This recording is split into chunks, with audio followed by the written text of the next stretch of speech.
Hello everyone, we welcome you all on our YouTube channel Sage Financial Academy. In today's topic, we are going to discuss about a topic which is very important for the financial sector. Today's topic is LEI, Legal Entity Identifier. Hope most of you are aware about the LEI. If you are not aware, don't worry. In today's topic, we will discuss each and everything related to LEI, and after watching this video, you will be able to answer each and every question related to LEI. So without wasting time, let's start our today's topic, LEI.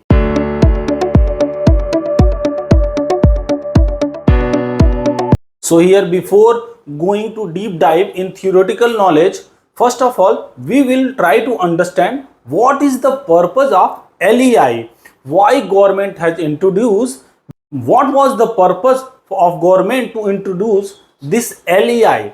So with example, we will understand and then we will go to the theoretical knowledge.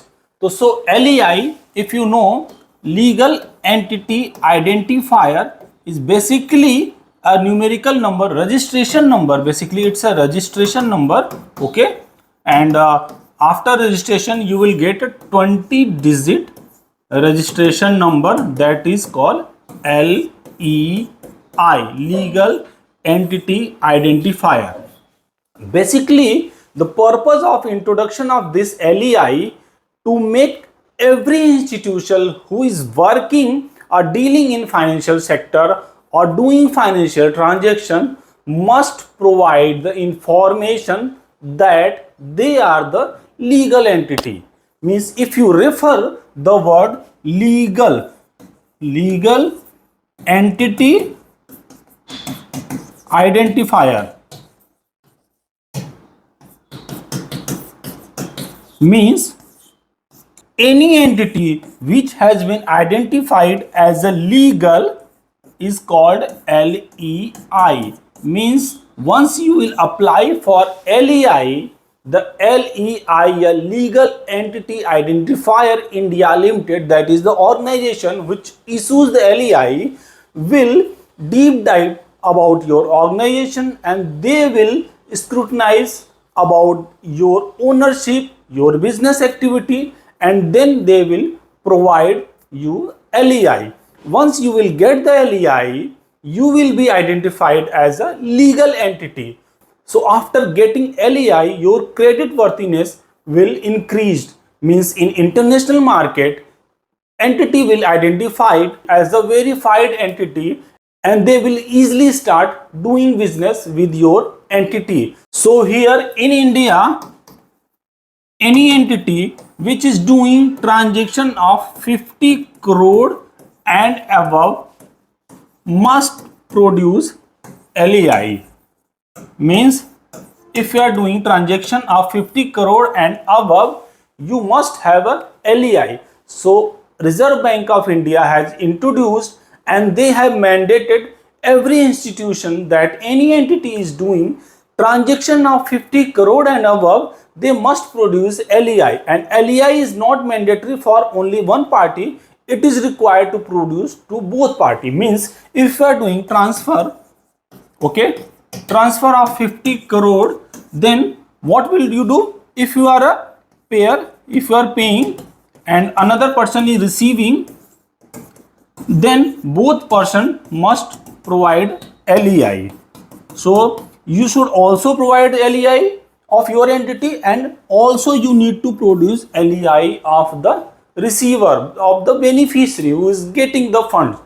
So here if you are going to do business with any entity and you are not sure about the beneficiary and your payment is huge amount, because basically LEI is required when you are doing transaction of 50 crore and above. Initially government has mandated to produce LEI for higher value transaction. So here if you are going to do business with any entity and transaction volume is high, so once you will inquire about the LEI and beneficiary will provide LEI, so you will be able to understand that this entity is the legal and verified entity, and that will be very easy for you to do business with that entity. This is not the only credit worthiness in international market, it is also very recognized number. So if any entity is having LEI in international market, other entity is also eager to do business with that entity because your entity is the legal and verified entity. So we were talking about the purpose why LEI was introduced. So if you are doing business, means you are a buyer, okay, and you are making payment to any beneficiary supplier who is a receiver of fund, okay, and you are not sure whether that party is genuine or not, and amount is if more than 50 crore. So what was happening in earlier, people were contacting with other entities, other institution about their genuinity, and once after making payment to supplier, some institution came to know that they have met with the fraud, means that institution were not genuine. So making ensure in financial sectors that any institution who is dealing with high value transaction must produce LEI. So LEI, if any institution will apply for LEI, so first of all LEI institution, LEIL, will identify each and everything information related to that institution about their ownership, their business, their other entities. So they will update every information related to that entity. So here what will happen, that party will ask for LEI number. Dear, so I am going to make payment more than 50 crore, so please provide me the LEI number. After getting LEI, that institution will come to know about the genuinity of that party. So this is the exact purpose of providing exact and genuine information about any institution who are dealing with the high value transactions. So with this example, you are able to understand why LEI is required. So now we will deep dive about the theoretical information about the LEI, when LEI was introduced, which entity is the owner of LEI, what was the purpose, what is the benefit, each and everything we will learn now. So now first of all, we will understand the introduction of LEI. LEI was basically the legal entity identifier system introduced in India under the Payment and Settlement System Act 2007. Means as per the Payment and Settlement Act 2007, it was introduced. So as per law of Payment and Settlement Act, it is being governed. Okay. So legal entity identifier LEI, which is the full form of LEI, is a 20 character alphanumeric code. It contains two key references information that enables clear and unique identification of legal entities participating in financial transactions. Okay.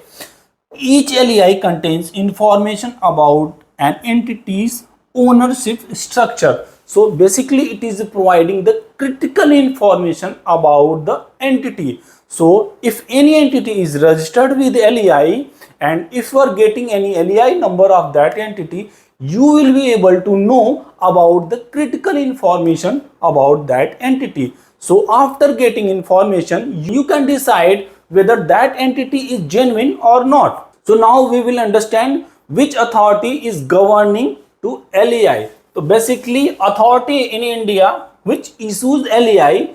So LEI, Legal Entity Identifier India Limited, basically LEIL, Legal Entity Identifier India Limited, is the authority which is working for LEI, and they are reviewing the application and they are issuing the LEI number.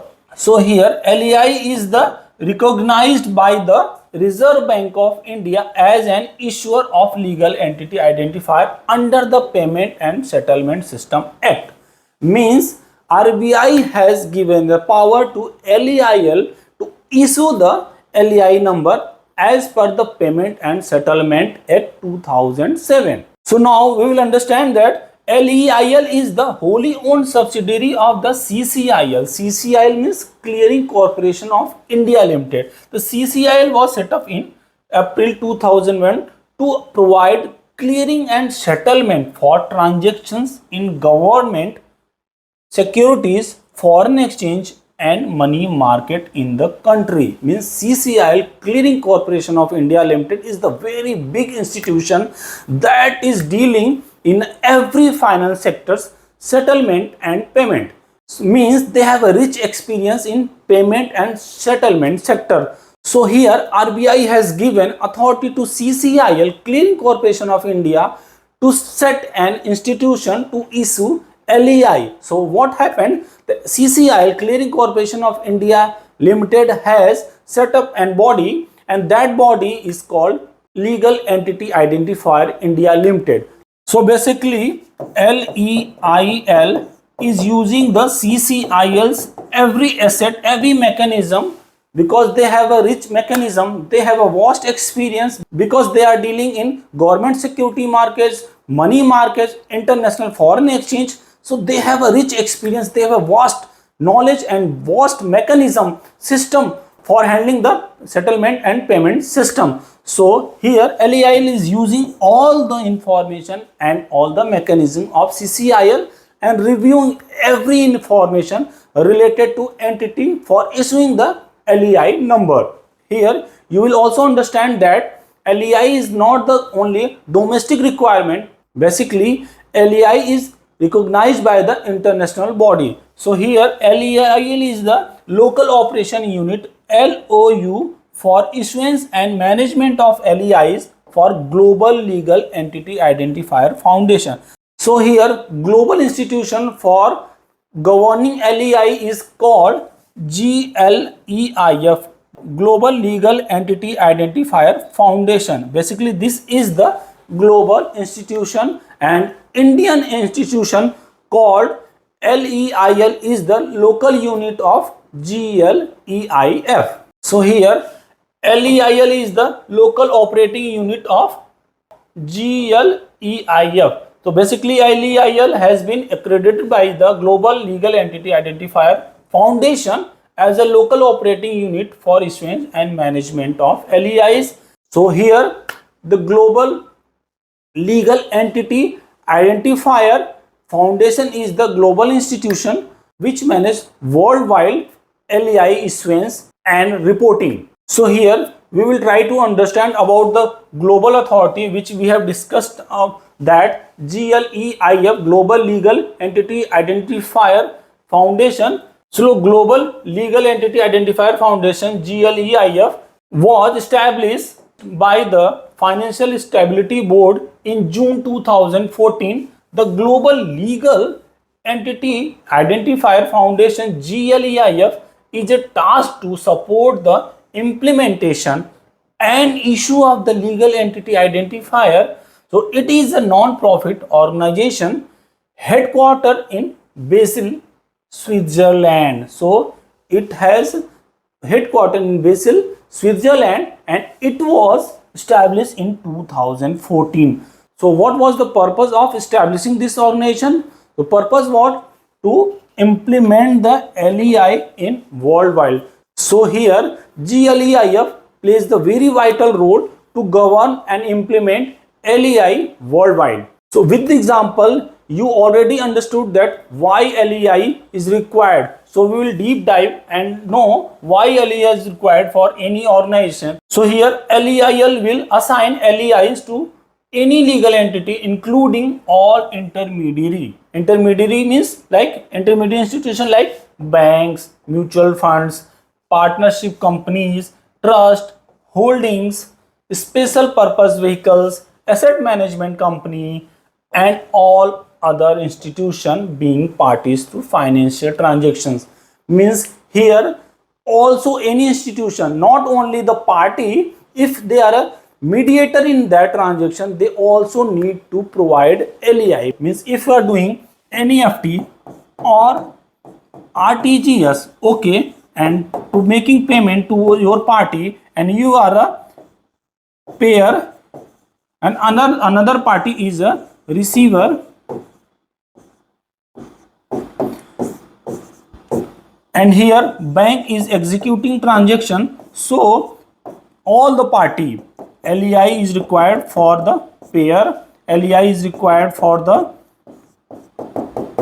mediator and also for the beneficiary if this particular transaction is above 50 crore. Means if your transaction is equal or above 50 crore, so all these party needs to provide the LEI number.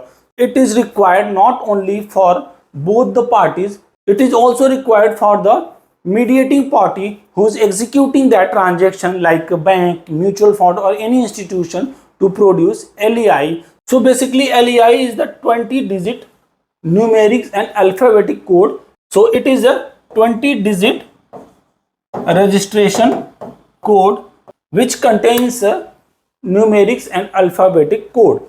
So now we will understand how 20-digit code applies. If LEI is issued from India, the Indian Issuing Authority is LEIL. The first 4 digit refers to that institution of particular country who is issuing LEI, and 2 digit is reserved for future reference, and next 12 digit is the reference number, unique reference number, and another 2 digit is reserved. So this is the combination of total 20 digit which provide the information about the country, issuing entity and the entity for whom LEI was issued. So we will conclude quickly. What is the transaction limit? Basically all single payment transactions of rupees 50 crore and above undertaken by entities, non-individuals, please note not in non-individual, should include remitter and beneficiary LEI information. Means if anyone is making the payment and any institution is receiving the payment, both entity must have LEI number. So this is applicable to transaction undertaken through the NEFT and RTGS payment system. So as of now, RBI has mandated to produce LEI for NEFT and RTGS. So as of now, these two are the payment method where LEI is mandatory. But now RBI has instructed to AD Bank, authorized dealer bank, to ask LEI for international transaction as well. But till now RBI has only instructed, they have not mandated to ask LEI for each and every transaction which is crossing 50 crore and above value of transactions. So going forward, each and every transaction, whether it is related to within a country or outside country, LEI will be required. So RBI has mandated to provide LEI as of now for NEFT and RTGS transaction if transaction is equal to 50 crore or above. But is it mandatory to provide LEI number for government entity or government department? So we will come to know that LEI is mandatory for every entity, but it is not necessary for government or their department, ministry to obtain LEI or mention LEI number for payment transaction in NEFT and RTGS. However, the corporation undertaking, including those fully owned by the government, shall need to obtain LEI, and all single payment transactions of 50 crore and above or government undertakings and corporation through NEFT RTGS shall include remitter and beneficiary LEI information. Means government departments or government ministries, they are not required to provide LEI, but any entity, any institution, any company who are owned by the government must have LEI number. So any entity who is owned by the, who is governed by the government should have a LEI number.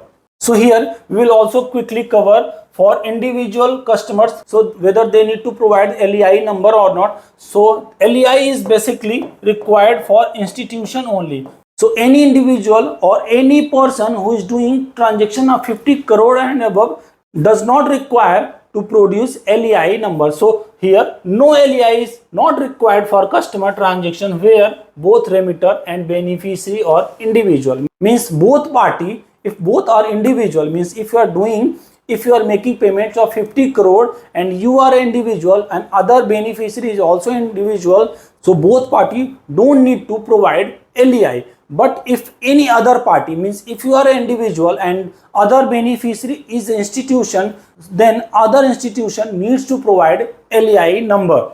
So now we have discussed each and everything. What was the purpose, what was the process, what is the requirement of LEI. Now we will also quickly conclude about the benefit of LEI. So here the main benefits that the guarantees your existence as a legally registered entity. Means if you are having LEI, means you are a legally verified entity. Okay. Another, internationally compliant to LEI mandate. Means since LEI is recognized internationally, so if your entity is having LEI number, so it will be recognized internationally. Okay. Another benefit, international business passport. Means if you have a LEI number, you have a recognition, you have a passport, other countries institution will recognize you as a legal entity, as a verified, as a genuine entity, and they will start doing transaction with you. So another benefit, faster onboarding experience with the financial institution. Means if you are applying for the loan or doing the business with any institution, financial institution, so they will give the priorities to you because you are having a LEI number. Another benefit, increased transparency in financial market. Since LEI is having the transparency, so it is reducing the risk of payments and fraud. So if you are having LEI or any institution having LEI, so it is increasing the transparency that all the parties who are having LEI number, they are genuine. And last, brand entity secured. Means if you are having a LEI number, you will have a brand entity, that institution have a LEI number, means they have a big institution, they have a genuine institution, verified and registered institution, registered legal institution. So all the other institution will recognize as a brand because your institution is having LEI number. Hope this video provides each and every information related to LEI.